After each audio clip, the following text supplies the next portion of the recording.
والعاقبة للمتقين والصلاة على أشرف الأنبياء والمرسلين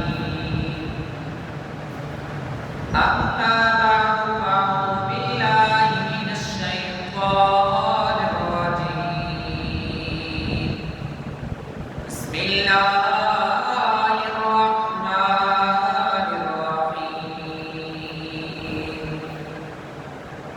وقضى ربك ألا تعبدوا إلا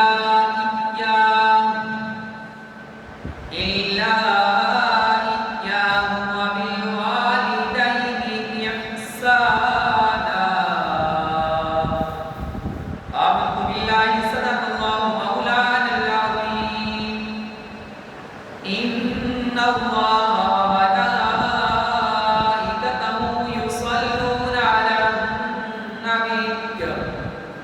يا أيها الذين آمنوا صلوا عليه وسلموا تسليما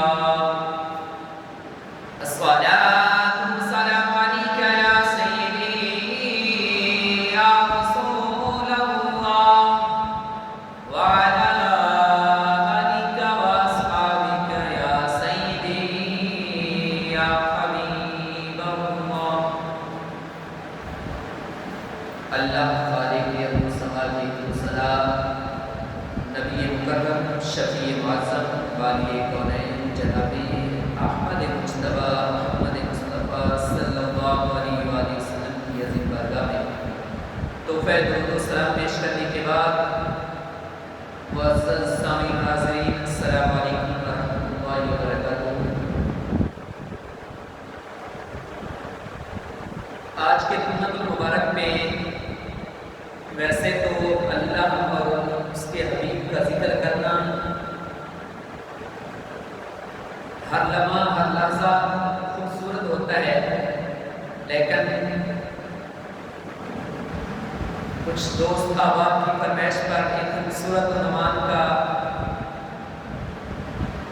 آج انتخاب کیا گیا، اور وہ ہے اللہ رب العزت وحدہ لا شریک کے بعد جو ہماری تعظیم کے سب سے زیادہ مستحق ہستیاں ہیں ہمارے والدین۔ سورہ بنی اسرائیل کی ایک آیت کریمہ کا کچھ حصہ آپ کے سامنے پڑھا، انشاءاللہ عز و جل اسی پہ گفتگو کرنی ہے۔ اللہ خالق حمد و سما نے آیت نمبر 23 اور 24 میں تفصیلاً والدین کی شان اور عظمت کو بیان کیا۔ اللہ خالق حمد و سما قرآن مجید میں ارشاد فرماتا ہے وَقَضَىٰ رَبُّكَ أَلَّا تَعْبُدُوا إِلَّا إِيَّاهُ۔ مختصر سا ترجمہ یوں ہے، اور تمہارے رب نے حکم دیا کہ اس کے سوا کسی کی عبادت نہ کرو۔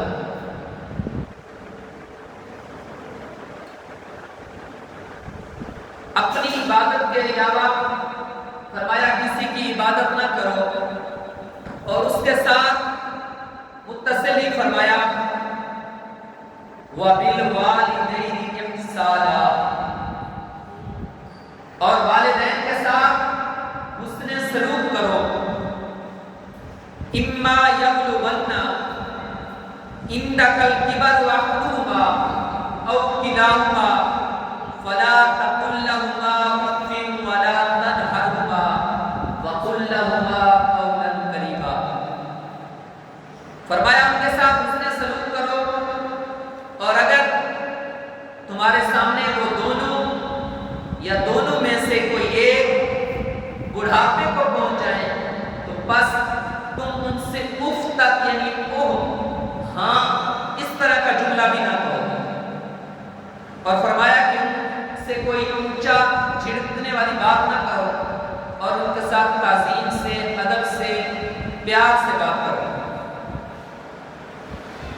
اگلی آیت کریمہ فرمایا وَخْفِضْ لَهُمَا جَنَاحَ الذُّلِّ مِنَ الرَّحْمَةِ وَقُلْ رَبِّ ارْحَمْهُمَا كَمَا رَبَّيَانِي صَغِيرًا۔ اور ان کے لیے عاجزی کے بازو، ایسے عاجزی کے بازو بچھاؤ نرمی کے ساتھ۔ صرف یہ نہیں فرمایا کہ عاجزی کے بازو بچھاؤ، فرمایا بازو بچھانے بھی نرمی کے ساتھ ہیں کہ ان کو کوئی تکلیف نہ ہو۔ اور ساتھ یہ بھی فرمایا کہ مجھ سے دعا کرو کہ اے ہمارے رب ان پر رحم فرما۔ کیسے؟ کہ جیسے انہوں نے مجھے بچپن میں پالا۔ ذرا اندازہ لگائیے کہ جب چھوٹا سا بچہ ہوتا ہے، بچہ ہو یا بچی، تو والدین کس طرح اس کی پرورش کرتے ہیں کہ کبھی سر میں درد تو دور کی بات ہے، اس کے کپڑے گیلے ہونا بھی ان کو گوارا نہیں ہوتا۔ تو فرمایا کہ جب وہ بڑھاپے کو پہنچ جائیں، جب اللہ رب العزت آپ کو یہ طاقت دے کہ ان کی خدمت کر سکو، تو پھر ان کے ساتھ وہی معاملہ کرو جو وہ بچپن میں، یعنی آپ جب کم عقل تھے، چلنے کے قابل نہیں تھے، بیٹھنے کے قابل نہیں تھے، جو معاملہ انہوں نے آپ کے ساتھ کیا، آج آپ نے والدین کے ساتھ وہی معاملہ کرنا ہے۔ اب سوال یہ ہوتا ہے کہ اللہ رب العزت نے اپنی عبادت کے ساتھ، یعنی یہ حکم فرما کے کہ میرے سوا کسی کی عبادت نہ کرو، کہ عبادت صرف میری کرنی ہے، اس کے بعد والدین کی عظمت و شان کو کیوں بیان کیا؟ اس کا خاص انتخاب کیوں کیا؟ تو مفسر قرآن علامہ غلام رسول سعیدی تفسیر تبیان قرآن میں لکھتے ہیں کہ اس کی 3 وجوہات ہیں۔ سب سے پہلے یہ کہ انسان کے وجود کا حقیقی سبب تو اللہ رب العزت ہے، یعنی تخلیق تو اللہ خالق ہے، تو سما نے کی ہے، لیکن اس کے دنیا میں لانے کا ظاہر جو سبب ہے وہ والدین ہے۔ اور پھر فرمایا اللہ رب العزت موجد ایجاد کرنے والا قدیم ہے کہ ازل سے اس نے ہمیں موجد کیا، ایجاد کیا، ہمیں پیدا کر دیا۔ اور ماں باپ حادث ہیں جو اس دنیا میں اس کو لائے، جنہوں نے اس کو ایجاد کیا، پیدا کیا۔ اور تیسرے نمبر پر فرمایا کہ اس لیے کہ جب کوئی انعام کرتا ہے تو اس پر شکر بجا لانا واجب ہوتا ہے، اور حقیقی انعام تو اللہ خالق کے تو سوا کا ہے ہم پر کہ اس نے ہمیں پیدا کیا، اور اس کے بعد انعام، سب سے بڑا انعام کرنے والے ہم پر ہمارے والدین ہیں۔ اس لیے فرمایا کہ ان کا شکر ادا کرنا لازم ہے۔ اس لیے اللہ رب العزت نے اس آیت مبارکہ میں اپنی عبادت کے بعد فرمایا کہ والدین کے ساتھ حسن سلوک۔ اب ایک سوال ہوتا ہے، وہ مرزا پلمبر کہتا ہے کہ باپ تو شے کوئی نہیں، ماں تو شے کوئی نہیں، وہ تو اپنے کام کو لگے ہوئے تھے تو میں پیدا ہو گیا۔ اور ساتھ یہ بھی کہتا ہے کہ باپوں کو شاید کوئی نہیں، باپوں کو پتہ ہی کوئی نہیں۔ علامہ غلام رسول سعیدی صاحب یہ سوال پہلے لکھ کے اس کا جواب دے گئے ہیں کہ اگر کوئی یہ سوال کرتا ہے کہ والدین یعنی ایک میاں بیوی کا مقصد تو اولاد پیدا کرنا نہیں تھا، بلکہ ان کی غرض تو ایک فطری تقاضا جو میاں بیوی کا ہوتا ہے وہ پورا کرنا تھا، یا اپنی لذت کا حصول تھا، تو علامہ غلام رسول سعیدی صاحب لکھتے ہیں کہ یہ آپ کی بھول ہے، یہ آپ کی کم عقلی ہے کہ آپ یہ اعتراض کر رہے ہو۔ اگر وہ چاہتے تو عزل کر لیتے۔ آج کل کتنے طریقہ کار ایسے آ گئے کہ بچے نہ پیدا کیے جائیں۔ اگر آپ کو پیدا کرنا ان کی رضامندی نہ ہوتی تو وہ ایسی نوبت ہی نہ دے دیتے کہ آپ پیدا ہوتے۔ جب ان کو نظر آ رہا تھا ایک بچہ پیدا کر لیا، ایک عورت نے، اس نے کتنی تکلیفیں برداشت کی ایک بچے کو پیدا کرتے وقت، اس کی پرورش کرتے وقت، والدین نے نہ دن دیکھا نہ رات دیکھی، ایک طرف سے آیا دوسری طرف چلا گیا کہ میرا بچہ کہیں برداشت کر لی تھی تو دوسرا بچہ پیدا نہ کرتے. لہذا اس سے پتہ چلا علامہ غلام سوسائی دیکھتے ہیں کہ والدین نے اپنی رضامندی سے خود یہ کام کیا ہے، جان بوجھ کے کیا ہے. لہذا ہمیں ان کی تعظیم کرنا، ان کا شکریہ ادا کرنا ہم پر لازم ہے. اور پھر رب نے صرف یہی ایک جگہ نہیں ارشاد فرمایا بلکہ متعدد جگہ اور متعدد وجوہات سے یہ ذکر فرمایا. دوسری جگہ پر رب ارشاد فرماتا ہے وَوَصَّيْنَا الْإِنسَانَ بِوَالِدَيْهِ إِحْسَانًا حَمَلَتْهُ أُمُّهُ كُرْهًا وَوَضَعَتْهُ كُرْهًا. سورہ احقاف آیت نمبر 15. فرمایا اللہ رب العزت نے تم کو وصیت کی حکم دیا کہ والدین کے ساتھ حسن سلوک کرو. آگے وجہ بھی رب خود ارشاد فرما رہا ہے. کیوں؟ کہ اس ماں نے تجھے کو جنم دیتے وقت کتنی تکلیفیں، کتنے دکھ برداشت کیے تھے، اور اس ماں نے تیری پرورش کرتے وقت کتنی تکلیفیں برداشت کی تھی. لہذا رب حکم دے رہا ہے کہ اپنے والدین کے ساتھ حسن سلوک کرو. اور پھر سورہ بنی اسرائیل میں بنی اسرائیل کی قوم کو، صرف اس قوم کو نہیں بنی اسرائیل کی قوم کو رب مخاطب ہو کے کہتا ہے وَإِذَا أَخَذْنَا مِيثَاقَ بَنِي إِسْرَائِيلَ لَا تَعْبُدُونَ إِلَّا اللَّهَ وَبِالْوَالِدَيْنِ إِحْسَانًا.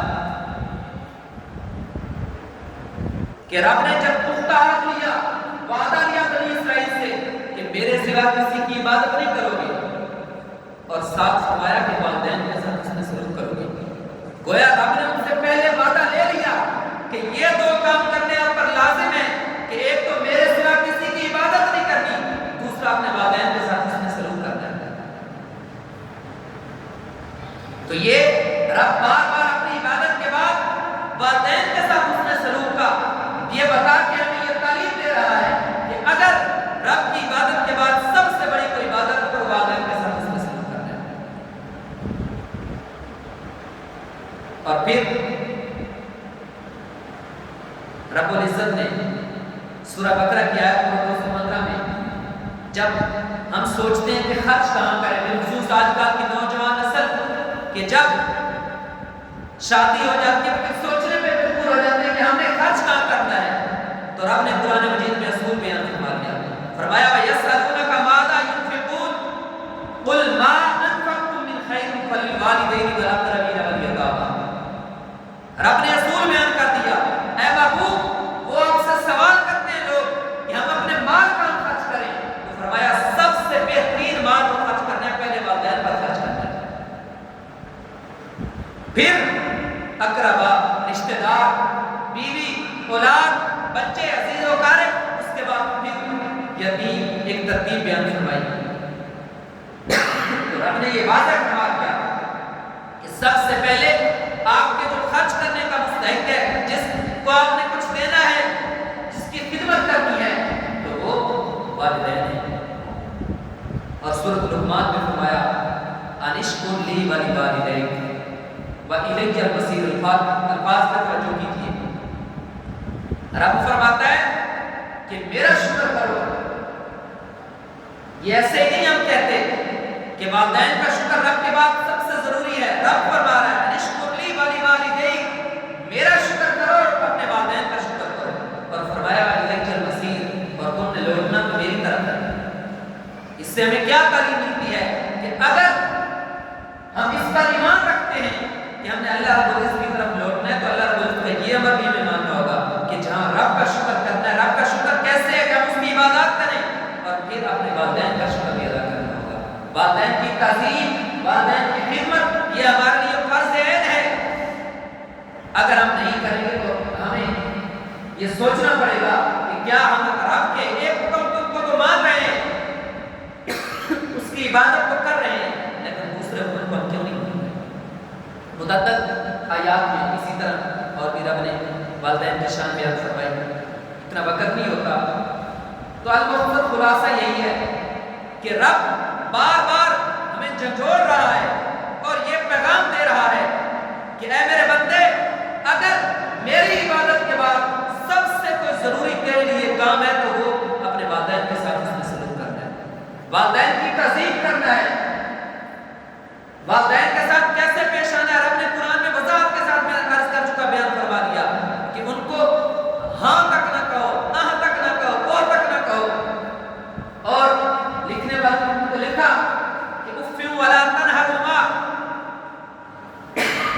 کا مطلب یہ ہے کہ اگر ماں باپ بڑھاپے کو پہنچ جائے نا، اور پھر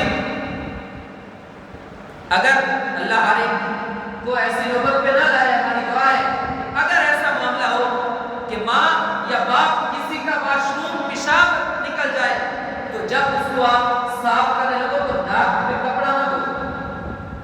ایک فطری تقاضا ہے کہ انسان بدبو سے بچنے کے لیے ناک پہ کپڑا دیتا ہے۔ لکھنے والے نے لکھا کہ کہیں والدین کے ذہن میں نہ آئے کہ اس کو ہمارے سے بدبو آ رہی ہے، اس وجہ سے اس نے ناک پہ کپڑا دیا ہوا ہے، لہٰذا اگر والدین کو دھونے کی نوبت ہے تو اس وقت ناک پہ بھی کپڑا دیا ہے۔ کہیں والدین اس عمر میں پہنچ چکے ہیں کہ وہ آپ سے ناراض ہو رہے ہیں کہ میں نے ساری زندگی اس پہ اتنا کام کیا، اپنی زندگی ساری لگا دی اس کے لیے، اور آج یہ میرے سے نفرت کر رہا ہے۔ اور پھر حدیث پاکہ میں نبی اکرم صلی اللہ علیہ وآلہ وسلم نے یہ ہمیں بتا دیا، جیسے قرآن مجید کے حوالے سے میں عرض کر چکا کہ رب کی عبادت کے بعد اگر سب سے اہم کام ہے تو وہ والدین کی خدمت کرنا ہے۔ حضرت عبداللہ بن مسعود رضی اللہ عنہ آپ سے روایت کر رہی ہے، آپ فرماتے ہیں کہ نبی اکرم صلی اللہ علیہ وآلہ وسلم سے سوال کیا گیا، یا رسول اللہ صلی اللہ علیہ وآلہ وسلم، اللہ رب العزت کے نزدیک سب سے زیادہ محبوب عمل کون سا ہے؟ تو نبی اکرم صلی اللہ علیہ وآلہ وسلم نے فرمایا، اگر مجھ سے یہ پوچھنا چاہتے ہو کہ رب کے ہاں سب سے محبوب عمل کون سا ہے تو میں بتاتا ہوں۔ فرمایا سب سے پہلے یہ کہ نماز اس کے وقت پر ادا کرنا اللہ کے ہاں سب سے زیادہ محبوب ہے۔ صحابہ نے پھر عرض کیا، یا رسول اللہ صلی اللہ علیہ وآلہ وسلم، اس کے بعد رب کے ہاں محبوب عمل کون سا ہے؟ تو نبی اکرم صلی اللہ علیہ وآلہ وسلم نے فرمایا کہ والدین کی تعظیم کرنا، والدین کے ساتھ حسن سلوک کا معاملہ کرنا رب کے ہاں محبوب ترین عمل ہے۔ اور پھر جب پھر سوال کیا گیا تو فرمایا رائے خدا میں جہاد کرنا۔ اب ترتیب دیکھیے کہ جہاد سے بھی، اور یہ حدیث سے بات آگے ہے، میں عرض کرتا ہوں، جہاد سے بھی پہلے حضور نے فرمایا کہ رب کے ہاں جو محبوب عمل ہے وہ والدین کے ساتھ حسن سلوک کرنا ہے۔ ایک اور حدیث مبارکہ کہ نبی مکرم صلی اللہ علیہ وآلہ وسلم سے عرض کیا گیا، یا رسول اللہ صلی اللہ علیہ وآلہ وسلم، ایک شخص نے عرض کیا کہ میں جہاد پر جانا چاہتا ہوں، تو حضور نے پوچھا کیا تیرے والدین زندہ ہیں؟ تو اس نے عرض کیا جی ہاں یا رسول اللہ صلی اللہ علیہ وآلہ وسلم، میرے والدین زندہ ہیں۔ فرمایا جب والدین زندہ ہیں تو ان کی خدمت کر دے گی، یہی جہاد ہے۔ اندازہ لگائیے کہ والدین کی خدمت کو حضور نے فرمایا تیرے لیے یہی جہاد ہے کہ اگر تیرے والدین تیرے سے راضی ہیں، حدیث مبارکہ میں ہم نے واضح حضور نے فرمایا کہ والد کی ناراضگی رب کی ناراضگی ہے، والد کی رضامندی رب کی رضامندی ہے۔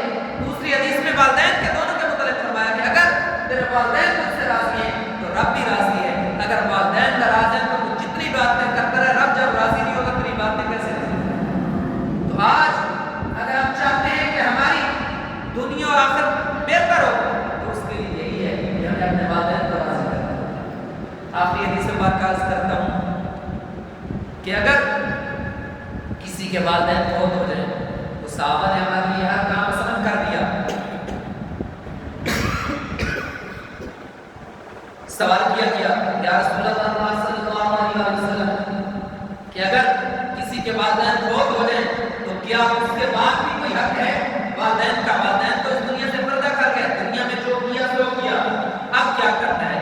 تو نبی اکرم صلی اللہ علیہ وسلم نے فرمایا ان کے فوت ہو جانے کے بعد، ان کے وفات پا جانے کے بعد، پردہ فرما جانے کے بعد 4 حقوق پھر بھی آپ کے ذمہ ہیں، یہ لازمی کرتے ہیں۔ جب سوال کیا گیا تو حضور نے اس کی وضاحت میں فرمایا سب سے پہلا کہ تم نے ان کا نماز جنازہ پڑھنا ہے، دوسرا ان کے جتنے باتیں ہیں وہ پورے کرنے ہیں اور ان کے لیے استغفار کرنا ہے۔ سب سے پہلے نماز جنازہ پڑھنا ہے اور پھر ان کے جتنے باتیں ہیں ان کو پورا کرنا ہے اور ان کے باتوں کو پورا کرنے کے ساتھ ساتھ ان کے لیے استغفار کرنا ہے۔ یہ دوسرا حکم یاد رکھوایا ہے۔